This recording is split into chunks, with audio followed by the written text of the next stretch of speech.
লখিমপুৰৰ বঙালমৰাত আকৌ আৰম্ভ হৈছে নকল সোণৰ বেপাৰ। SP আনন্দ মিশ্ৰৰ ভয়ত পলায়ন কৰা নকল সোণৰ বেপাৰী আকৌ টিঘিলঘিলনি। এতিয়া আকৌ বঙালমৰা আৰক্ষী চকীত ভৰিছে দালালে। জাল নোট আৰু নকল সোণৰ বেপাৰ পুনৰ আৰম্ভ হৈছে লখিমপুৰৰ বঙালমৰাকে ধৰি বিভিন্ন অঞ্চলত। আনন্দ মিশ্ৰই লখিমপুৰৰ আৰক্ষী অধীক্ষক হিচাপে যোগদান কৰাৰ পিছতে চলিছিল ব্যাপক অভিযান। তদানীন্তন SP মিশ্ৰই বহু ডাকি অপৰাধীক ধৰা পেলোৱাৰ লগতে আৰক্ষীৰ ওচৰত আত্মসমৰ্পণ কৰিছিল কুখ্যাত নকল সোণ জাল নোটৰ বেপাৰীয়ে। কিন্তু সেই ৰামো নাই, অযোধ্যাও নাইকিয়া হোৱাৰ দৰে হ'ল বঙালমৰা। আনন্দ মিশ্ৰই চাকৰি ত্যাগ কৰি গুচি যোৱাৰ পিছত লখিমপুৰৰ বঙালমৰাকে ধৰি বিভিন্ন এলেকাত আকৌ আৰম্ভ হ'ল জাল নোট আৰু নকল সোণৰ ব্যৱসায়। আৰক্ষীৰ দুৰ্বলতাৰ সুযোগ গ্ৰহণ কৰি বঙালমৰাত এতিয়া মূৰ দাঙি উঠিছে ২০০০ৰো অধিক নকল সোণৰ বেপাৰী। আনন্দ মিশ্ৰৰ সময়ত জেললৈ যোৱাৰ নকল সোণৰ বেপাৰীয়ে এতিয়া ভৰি থকা বঙালমৰা আৰক্ষী চকী। বঙালমৰা আৰক্ষী চকীত এতিয়া সাধাৰণ মানুহৰ পৰিৱৰ্তে দালাল আৰু নকল সোণৰ বেপাৰীয়ে লাভ কৰে আতিথ্য।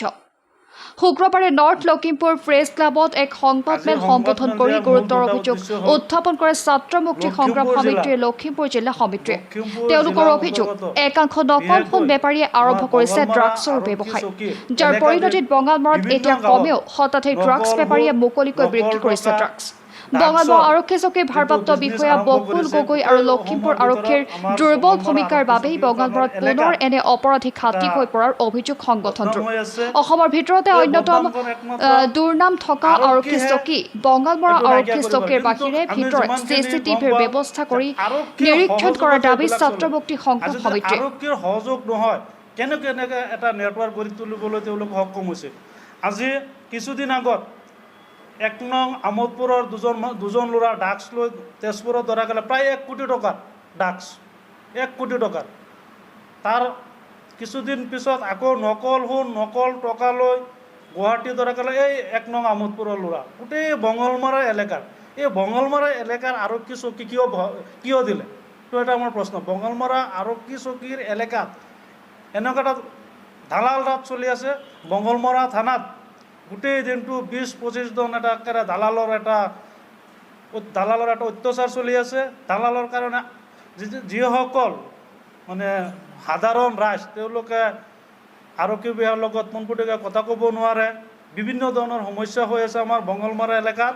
আৰু বিশেষকৈ এই ড্ৰাগছৰ আজিলৈকে বঙালমৰা আৰক্ষী চকীয়ে কোনো ধৰণৰ এটা মানুহ ধৰিব পৰা নাই ড্ৰাগছৰ লগত জড়িত। সাধাৰণ ৰাইজেহে ড্ৰাগছ বেপাৰীবিলাক ধৰে, কিন্তু মেইন বেপাৰীবিলাকক তেওঁলোকে কিন্তু কৰায়ত্ব নকৰে। যিসকলে কিনি আনে খাবলৈ, পিছত খাবলৈ আনিছে, ক'ৰ পৰা আনিলে এই বস্তুটো কিন্তু আৰক্ষীয়ে তদন্ত নকৰে। এইটো এটা আমাৰ এটা সন্দেহ হৈছে যে ড্ৰাগছ বেপাৰী কিয় নধৰে। আৰু এই বঙালমৰা আৰক্ষী চকীত গোটেই গাঁৱত এতিয়া গোটেই অসমৰ ভিতৰত তেওঁলোকে এটা নেটৱৰ্ক সৃষ্টি কৰি লৈছে নকল টকা নকল সোণ। আমাৰ এটা প্ৰশ্ন হ'ল লখিমপুৰ জিলা আৰক্ষী অধীক্ষকলৈ এই বস্তুটো তদন্ত আনিব লাগে।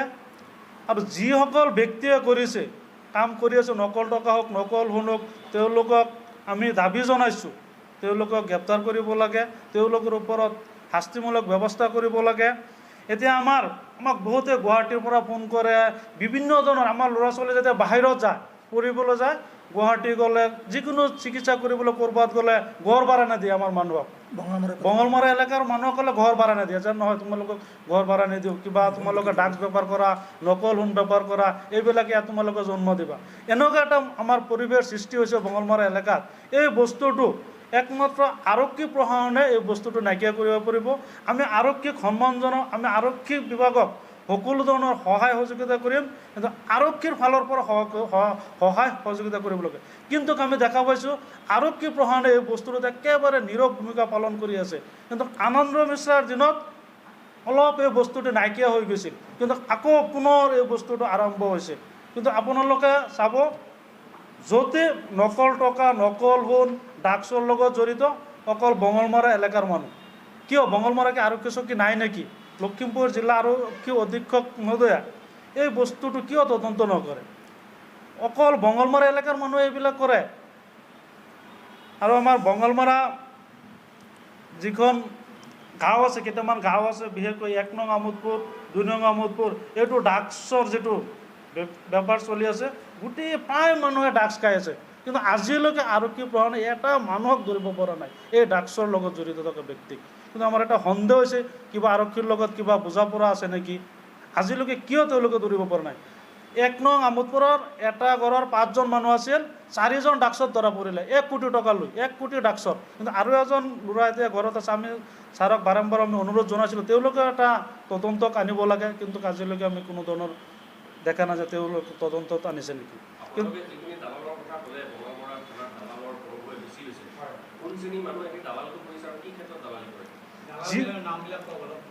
দালালবিলাকৰ নাম আমি যোৱা কিছুদিন আগতো আমাৰ এখন বাতৰি কাকতত এই দালালবিলাকৰ নাম ওলাইছিলে।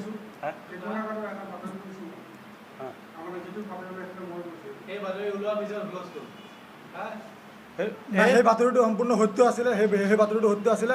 আৰু সেই বাতৰিত অহা ব্যক্তিসকলে গোটেই দিন বঙালমাৰ থানাত বহি থাকে, ৰাতিপুৱাৰ পৰা ৰাতি 12 বজালৈকে সেই মানুহকেইটাক বঙালমাৰ থানাত পোৱা যাব। সেইকেইজনে নহয়, তাৰ লগত আৰু কেইজনমান মানুহ আছে। আপোনালোকে যিকোনো সাংবাদিক বন্ধুসকলে বৰ্তমান জানেই বঙালমাৰা থানাত মানে আপোনালোকে যিটো প্ৰেছ ৰিলিজ দিছিলে,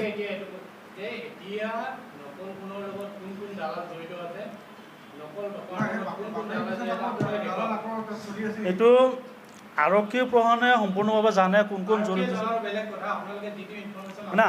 তেওঁলোকৰ হাতত অলৰেডি তেওঁলোকৰ ওপৰত এজাহাৰ আছে, গোচৰ চলি আছে। তেওঁলোকে তদন্ত কৰিলে ওলাই যাব কোন কোন আছে। কিন্তু এতিয়া আমাৰো অলপ আকৌ চলি আছে। কিন্তু মানে বঙালমৰা আৰক্ষী থানাত চাব ৰাতি 11টালৈকে 20জন 30জন 50জনলৈকে মানুহ থাকে। এইবিলাক মানুহৰ কি কাম? আমি আৰক্ষীক জনাই আজিৰ সংবাদমেল যোগেদি আমি তেখেতক আহ্বান জনাইছোঁ। অসমৰ ভিতৰত যিটো এটা আৰক্ষী চকীৰ বিতৰ্কিত আৰক্ষী চকী হ'ল বঙালমৰা আৰক্ষী চকী। এই আৰক্ষী চকীৰ আমি দাবী জনাইছোঁ CC কেমেৰাৰ ব্যৱস্থা কৰি দিব লাগে। CC কেমেৰাৰ এই ৰুমৰ ভিতৰতো CC কেমেৰা লগাব লাগে, বাহিৰতো CC কেমেৰা লগাব লাগে। তেতিয়া সত্য কথাটো ওলাই যাব যে বঙালমৰাত আচলতে কি চলি আছে বঙালমৰাত। CC কেমেৰা লগালে সম্পূৰ্ণ সত্য কথা ওলাই যাব।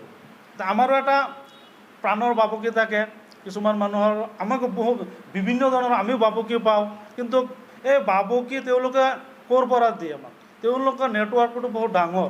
তেওঁলোকে ওপৰৰ পৰা কেনেকৈ এতিয়া আমি ড্ৰাগছ বেপাৰীৰ লগত কিবা কৰিলে তেওঁলোকে আমাৰ গাড়ীত দি ফচাই দিব, নকল টকা দি ফচাই দিব, বিভিন্ন ধৰণৰ আমাক বাবুকি দিয়ে। মানে বহুত ধৰণৰ আমি বাবুকি পাই আছোঁ। আমি আৰু 3-4টা সংবাদমেল দিছিলোঁ এই নকল টকা নকল সোণ বেপাৰৰ বিৰুদ্ধে। আমি আগৰ পৰা এইটো কৰি আছোঁ।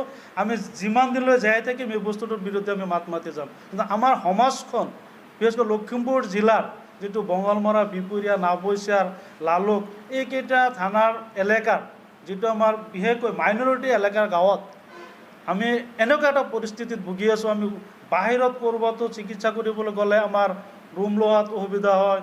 ছাত্ৰ ছাত্ৰীক লিখা পঢ়াবলৈ গ'লে কলেজত গ'লে তাত বেলেগ ধৰণে চকু দি চায়, হোষ্টেল ভাড়া নিদিয়ে, ভাড়া ঘৰত থাকিবলৈ নিদিয়ে, বহুত ধৰণৰ প্ৰব্লেম হৈ আছে। সেইবাবে আমি DGP মহোদয়ক আমি এটা আহ্বান জনাইছোঁ যাতে আমাৰ এই অঞ্চলকেইটাত এনেকুৱা যিকেইজন ব্যক্তি আছে তেওঁলোকে চিনাক্ত কৰি এই বস্তুটো কেনেকৈ নাইকিয়া কৰিব পাৰে তেওঁলোকে প্ৰশাসনৰ পৰা পদক্ষেপ ল'ব লাগে। আৰু আমিও সম্পূৰ্ণভাৱে সহযোগ কৰিম, আমাৰ ৰাইজেও সহযোগ কৰিব, আমি সম্পূৰ্ণভাৱে তেওঁলোকৰ লগত সহযোগ কৰিম।